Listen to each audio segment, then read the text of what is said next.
Hey guys, welcome back to the channel. So Pixii is up in their game. They are up in their game in a number of ways. One, they did a firmware update for certain Pixii cameras. Two, they have a new Pixii camera, the next iteration coming out soon.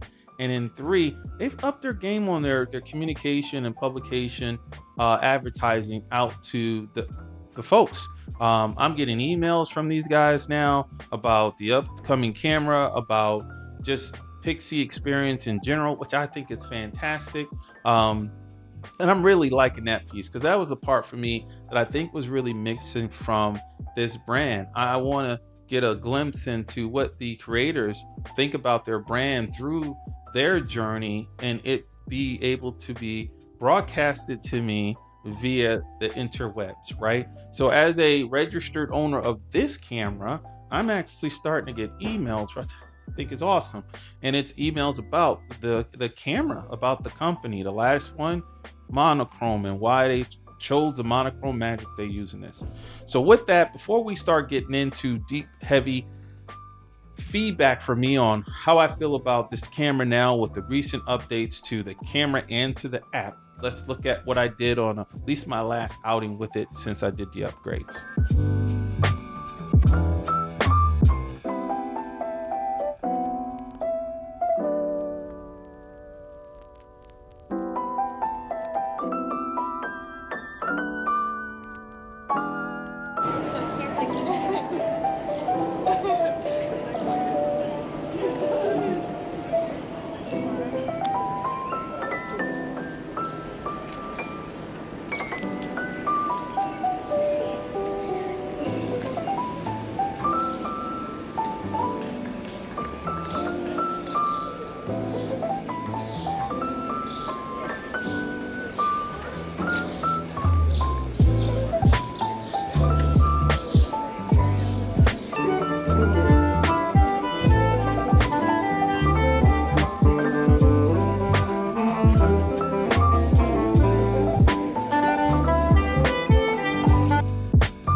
Okay, so hopefully you guys enjoyed my little outing. It's Father's Day weekend. I wanted to get out and finish my weekend of shooting by going out and again testing this camera with the firmware update that's in here. And I can honestly say for me, I will say I do like their upgrades to the operating system. I like that how they've made the fonts a little bigger. Everything that they have on the site on what they've done for the upgrade, I like, particularly visually when it comes to operating this camera, operating the dial back here and looking at this screen. As you guys can see, I have my glasses on, so giving me bigger text to look at is great. Giving me the option to flip between the old style, a classic style, and a modern style on the menus.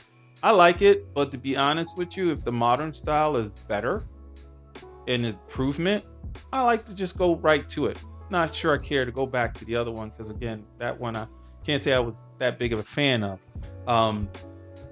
One of the things that I was super excited about when it came to this camera is its color science and its exposure tools, and what Pixii could do to improve that, to make this a better experience when going back and looking at your images in post. Why? Again, because this camera does not have a LCD on the back of it. It is a basically, use your app on your phone, which they upgraded and we'll talk about, or you bring this back to your home, because it has internal memory in it, you plug into the USB-C port to be able to download your photos or connect to the camera so that your software rendering processing image that you use, which for me is Capture One, which I will say I am happy that I can see the name of this camera in Capture One, and I can see that it says DNG file and not the full actual name of the DNG file. I like that. I am looking forward to when I can actually see the different color profiles they have in here in Capture One. That'll even help better. And why? Because as you saw from the edits, I really like the color science improvement. I like how the white balance isn't as crazy as it was before, with some blue overcast to it, and having a counter for that in post, sometimes to a point where you really couldn't counter for it. So I've seen some big improvements, in my opinion, on the color science. When it comes to the white balance and the feature they have in there to protect your highlights, I like that as well. I see that I can go back in and pull them highlights back in better than I could before. So for me, what they've done on that improvement, that makes this more of a camera to have with me as backup camera, or to sometimes even go out and just shoot. Now, not everything is rosy, peachy green when it comes to, so far, my experience with the improvements that's gone on. When it comes to the camera, I still have an issue with the camera being ready to take a shot as fast as I think it should be. And what I've done to help myself with that, if you guys can see here, let's see if that focuses. I put a stick-on soft shutter release button on here to help me get a better feel of the half press on this thing, so that the auto lock feature kicks in and then the camera is ready to shoot. I still feel there's a little too much time the camera takes to be ready to shoot.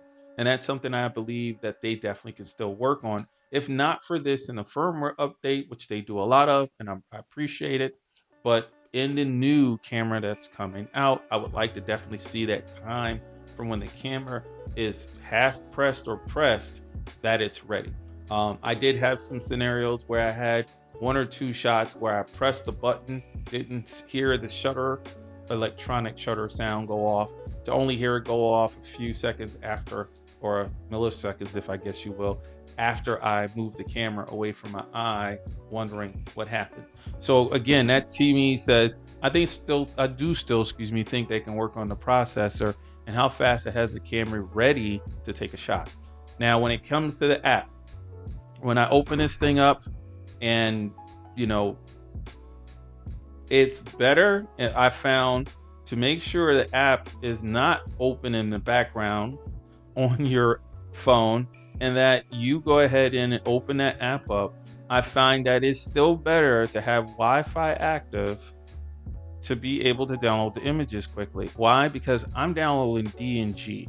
I don't shoot this camera in JPEG. I will try it out and see if I had only shot JPEG only, would it have seen the images and downloaded them faster than if they were just DNG.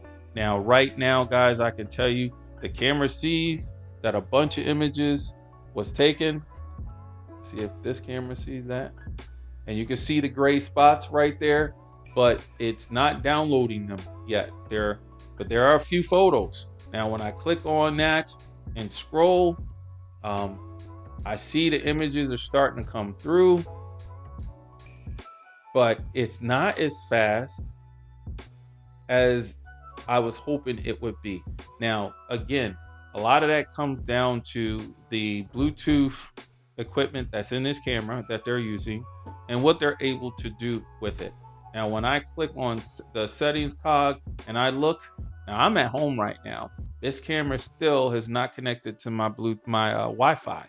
Now, if it was connected to my Wi-Fi, I think it would have been moving a lot faster. And actually, I've done that. As soon as the download came down, I did connect to my Wi-Fi, and it was moving a lot faster. And again, it's looking at DNG files. But this will only bring in high resolution images once you click that button to download a high resolution image. Other than that, it's not high resolution that you're seeing. So where am I at when it comes to the app?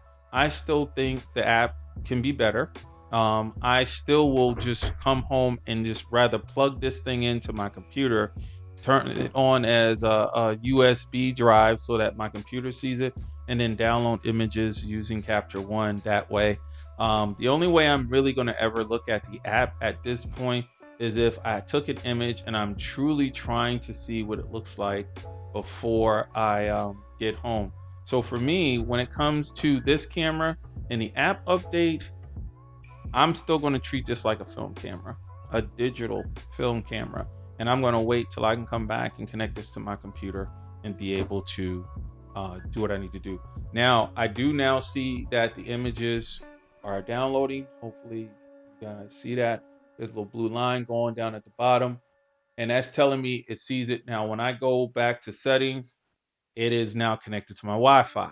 So again, I think if this camera had its own built-in Wi-Fi, and I think if the new camera coming out has its built-in Wi-Fi, that would be a way better experience. When it comes to my Fuji, when it comes to the Leica camera I have, they use Wi-Fi that's in the camera to connect to my phone, and that gives a way better handshake and transfer of data than just the Bluetooth. So there you go, guys. You let me know in the comments what you think about the images. You let me know what you think about Pixii and how they're coming along.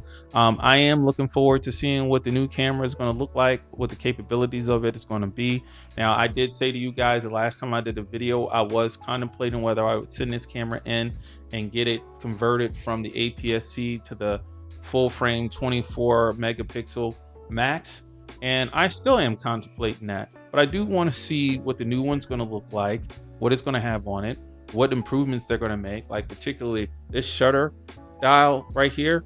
Yeah, that is a revamp for me. I think it should have ridges on it.